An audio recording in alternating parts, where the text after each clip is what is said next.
今日要介紹嘅員工單位係和諧式公屋田灣村3、4人單位，門口就做咗個獅子櫃，中間呢就做啲間條嚟裝飾，全屋呢就用白色嘅雲石紋地磚，牆身呢就用白色，咁啊可以光猛啲。客廳就訂做咗一組組合櫃，簡簡單單啦。咁啊嚟到廳房啊，就做咗一組上床下書台衣櫃嘅組合啊。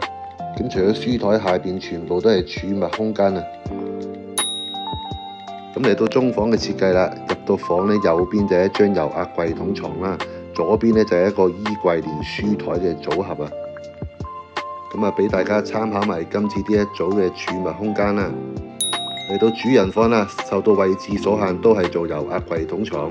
咁隔離就係一個床頭櫃，連住一個高身衣櫃。咁跟住嚟到廚房部分啦，就訂做咗櫥櫃同埋假天花啦。